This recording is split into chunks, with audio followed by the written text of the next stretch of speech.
Welcome back. You're watching Viewpoint, and we are joined now out of the Perth studios by the Shadow Assistant Treasurer, Senator Matthias Cormann. Senator, welcome to the program. Good to be here. Can I ask you right off the top, today we had New South Wales Premier Barry O'Farrell with us here on Sky News on Australian Agenda, and a number of issues that, in a sense, he was trying to point out some things that he would like to see your side of politics embrace. One of them was education and Gonski reforms. He made it clear that he doesn't think the existing system is working as is and reform is clearly needed. Does the Coalition accept that?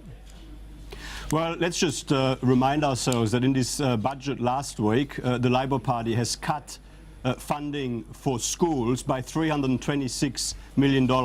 They've cut funding to universities by $2.8 billion. What they've done is make a promise on the never, never. Of course, at a time when most likely they don't expect to be there anymore. Imagine if your employer said to you that over the next 4 years he wants you to accept pay cuts, but in case he's still around in 5 and 6 years' time, he might give you a pay rise then. I mean, it's just not serious. Well, then what's the deal with Barry O'Farrell? Is he just a fool for taking the view that he does in relation to Gonski? Barry O'Farrell is a very good Premier for the great state of New South Wales, and of course Julia Gillard was desperate to get at least one Premier to sign up, and so she bent over backwards to no doubt make it worth his while. So is it a good deal for New South Wales, Senator, in your view? Well, I mean, quite frankly, nobody can trust any of the figures that are put forward by the Labor Party, and I would say to all state premiers, including Barry O'Farrell, be careful what sort of arrangements you go into with the Labor Party, because what they say is never what they do, and of course that is no doubt why no other state premier and no other territory chief minister has signed up so far. So can I just ask, because we are going to move on to other issues around the GST and superannuation, much more in your portfolio area, but just to wrap up on this, it seems to me that either this is a good deal for New South Wales, if not the rest of the country, or Premier Barry O'Farrell is a bit of a deal for signing up to it if it's not a good deal. Which do you think's the case? Well, Barry O'Farrell is a very good Premier for the great state of New South Wales, but we don't have a national agreement to change the existing model for education funding. And in the absence of a national agreement to change the existing model, we will stick to the existing model, which of course includes very generous indexation of school funding. I just point out again that Labor has actually cut funding to both schools and universities over the current forward estimates. I mean, everything else is just not believable. You can't believe what Labor promises for next year, let alone for 5, 6 years down the track. All right, your colleague, the Shadow Treasurer, Joe Hockey, again today, and he said it before, made the point that for the Coalition, if it wins the next election, to even consider tax reform, it would go through a review process and it would require the states to be on board and do the running in terms of GST reform. You must be happy that you've at least got one state on board as of today. Barry O'Farrell's made it quite clear that he certainly wants to see GST reform of one sort or the other. Well, I mean, I watched Barry O'Farrell on Australian Agenda this morning, you'd be pleased to know, and I heard him say what I 100% agree with, and that is that the Labor Party is running a predictable and dishonest scare campaign on this. And the other thing I saw this morning, I watched Julia Gillard make a promise that there will be no GST increase under a government she leads, and no doubt after her broken carbon tax, you think that's as good as locking it in that she'll change the GST? Well, I mean, if Julia Gillard is re-elected at the next election, who knows what she would do? Certainly not what she promises before the election. Well, you make the point, Senator, if I could just jump in, you make the point that Barry O'Farrell said those words about the Labor Party, which he did, but he also targeted in on the need to do something in relation to the GST. For the sake of our viewers who might have missed it, let's just play a quick comment that he gave and then get your reaction. People know that the current tax system is failing, and you've only got to talk to business and people across states like New South Wales who see these regressive taxes that we can only eliminate if we were compensated for it, and the best way to do that, as I've argued on this program before, is through the GST. Can I just get a direct answer from you, Senator? I'm not talking about you doing anything in the next term. I know you're not. That's been categorically ruled out. But do you agree with Barry O'Farrell there that there are regressive taxes at a state level that businesses do not want? And do you agree with him that the only way to do something about that is to adjust the GST? Well, this is the sort of conversation we have to have with the Australian people as part of our white paper review process after the next election. I mean, if I can just summarise our tax policy for you in five short sentences. One, we will scrap the carbon tax because that will bring down electricity prices, which will help families with their cost of living pressures, and it will help bring down the cost of doing business. Two, we will scrap the mining tax because that will, of course, help attract investment and help us grow the economy more strongly and create jobs at a time when the Labor Party, in their budget, is planning for slower growth and more unemployment. Three, we will fund income tax cuts and pension increases without a carbon tax by making some measured adjustment, among other things, to the ramp up in the Senator, super guarantee to 5%. Building on that. I'm going through it. And four, we will have a modest company tax cut without a mining tax. And five, that's my final sentence, you'd be pleased to know, we will start a conversation with the Australian people about our medium to long-term tax reform priorities with a focus and a commitment to lower, fairer and simpler taxes, and I emphasise lower, fairer and simpler taxes. And of course, in that context, we have to have a conversation about our whole tax system. And I accept that, Senator, and I understand that that's what is going to be on the agenda for a first term, but what I'm asking is more a general statement as to whether you think that the Premier has a point. He says that there are regressive taxes at a state level that business doesn't want. I'm sure you'd agree with that. Payroll tax is what he's zeroing in on. But I wonder about the second part. My question is really whether you agree with him where he says that the only way to do something about that in a fiscally sustainable way is by adjusting the GST. Do you think that there's any merit in that? Well, I mean, let me answer this, in two parts. Number one, I do agree with him that we do have a lot of inefficient taxes that in an ideal world we could do away with. But of course, when you do away with an inefficient, distorting tax, which has got revenue attached to it, you've got to find a way to raise that revenue in a more efficient way. Now, let me just point to one of the observations out of the Henry Tax Review. The Henry Tax Review pointed out that at that time we had 125 taxes across Australia, 10 of which raised 90% of the revenue, which means that 115 taxes raise 10% of the revenue. So there are a lot of inefficient taxes there that are having a bad impact on investment, on job creation, and so on. So there should be capacity for us to do better. But in terms of the second part of your question, well, I don't want to preempt the findings of our white paper review process. I think that is going to be part of the conversation that we will be having in a second term. Now, in terms of the GST specifically, if I can just point out again, though, number one, we don't have any plans to increase the rate or the base of the GST. Number two, to make any changes to the GST, you'd have to have all of the states, including the Labor states, on board. And number three, if we adopt any of the recommendations that come out of the white paper tax reform process, we would take them to the subsequent election before implementing any of them. I want to ask you as well about the GST carve-up.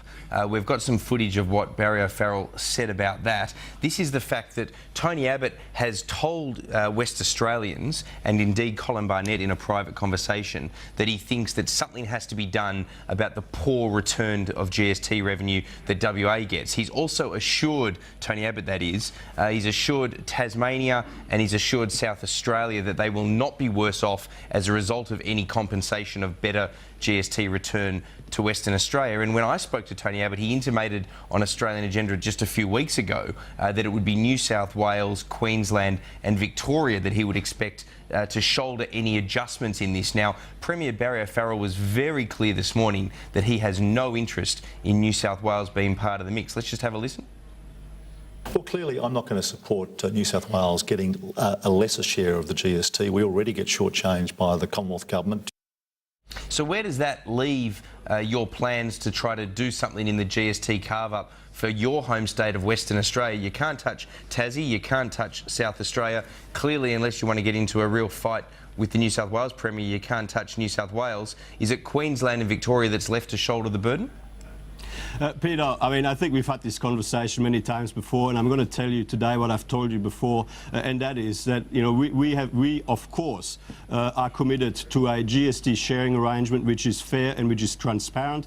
If there was to be any change, it could not and it would not disadvantage the smaller states like South Australia and Tasmania. And of course, if there is to be a change, it would have to be initiated by the states. And really, this is a matter for Premier Barnett and Premier O'Farrell and the other premiers, Dennis Napthine and Campbell Newman, to sort out between themselves. But that's quite different, though, you'd concede, to what Colin Barnett claims he had in a private conversation with Abbott, where Tony Abbott had sympathy for his idea and said that he thinks something needs to be done. And then when we spoke to Tony Abbott here on Sky News, he seemed to be suggesting that there was some room to move with the bigger states, including New South Wales. Well, that's been shut down, and shut down hard this morning by Barry O'Farrell.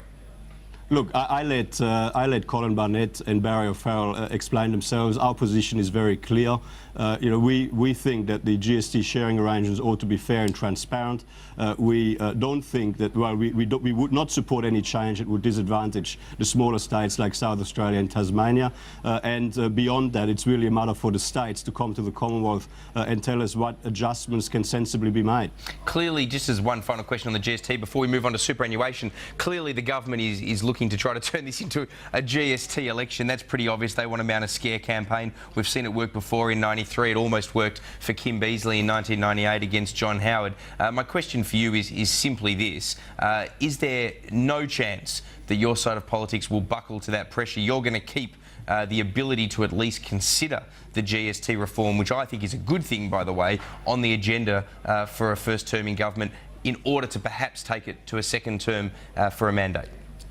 Look, I mean, we're putting forward our plans, calmly, and after proper process. We will continue to focus on a good policy for the nation, and we let Labor run their scare campaigns. We let Labor go on with their relentless negativity and their obsession with Tony Abbott. All right, fair enough. Let's move on, Senator, if we can, to the issue of superannuation now.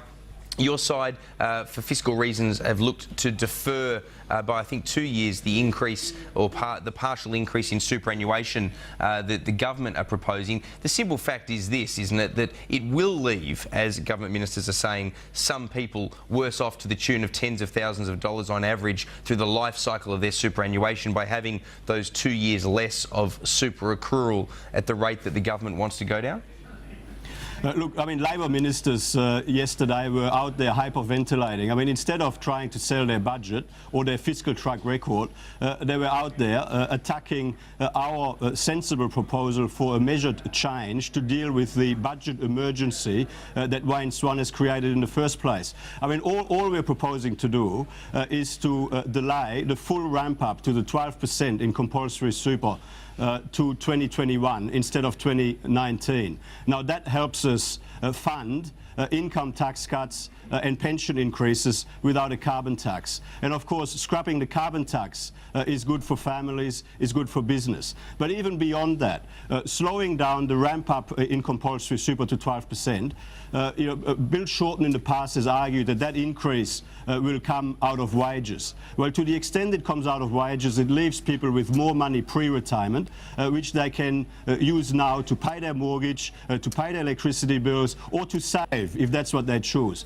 To the extent that it's a cost for business and that it is business which pays for the increase in compulsory super, well, slowing down the ramp up actually reduces costs for business. It helps them keep people in employment at a time when the Labor Party is planning for a rise in unemployment. And let me just make this final point. Unlike the Labor Party, who goes to an election promising no change to superannuation, not one jot, not one tittle is what Kevin Rudd promised before the 2007 election, before imposing almost $9 billion in additional taxes on super. Well, we're going to this election being honest and transparent with the Australian people.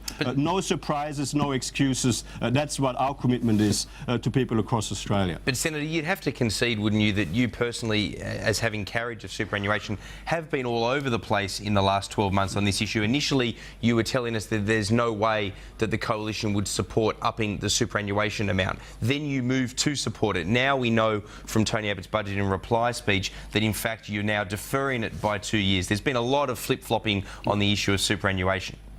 Well, our position has been quite consistent. We have never said that we would support it. What we've said, in fact, we voted against it in the Parliament, as Bill Shorten was pointing out again yesterday, when it was put there as part of the mining tax package, because, of course, the mining tax has been a complete, complex and massive failure. What we did say once it was in place is that we would not rescind it.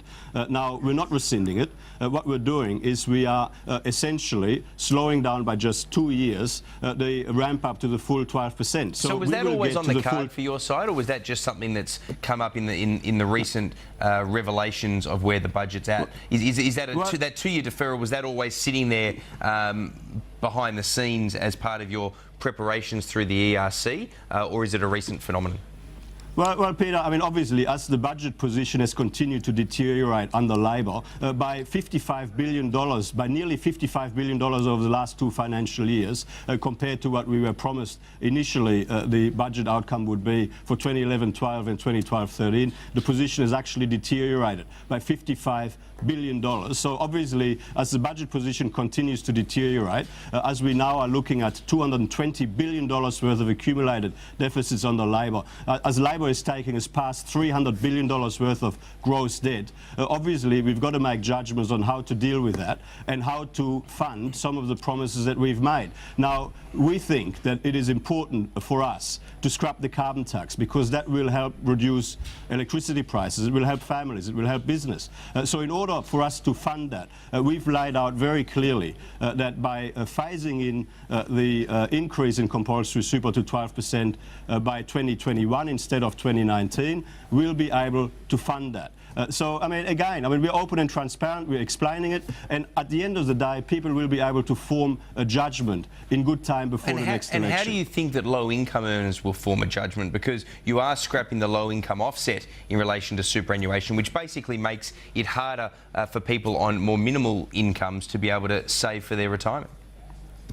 Peter, whoever is elected on September 14 will have to scrap the low-income super tax offset. It is linked to the mining tax, Labor's which hasn't raised any meaningful revenue. Well, like they were committed that there would be no carbon tax under government they lead, like they were committed not to touch super, like they were committed to increase super concession contribution caps to $50,000 over the last 3 years, which they haven't. And of course, by the way, it is this Labor government which has cut super co-contribution benefits for low-income earners by more than $3.3 billion over the last 5 years. Labor has cut the super co-contribution benefit for low-income earners from $1,500 under the coalition to just $500 now. In fact, Bill Shorten is about to, has introduced legislation to legislate the final bit of that cut. People can't trust what Labor will say about superannuation before this election. They'll always say one thing before an election and then attack low and middle income earners with more new taxes after the election. Senator Matthias Cormann, it's been great having you on the program. As always, thanks very much for joining us out of Perth. We appreciate it. Always good to be here.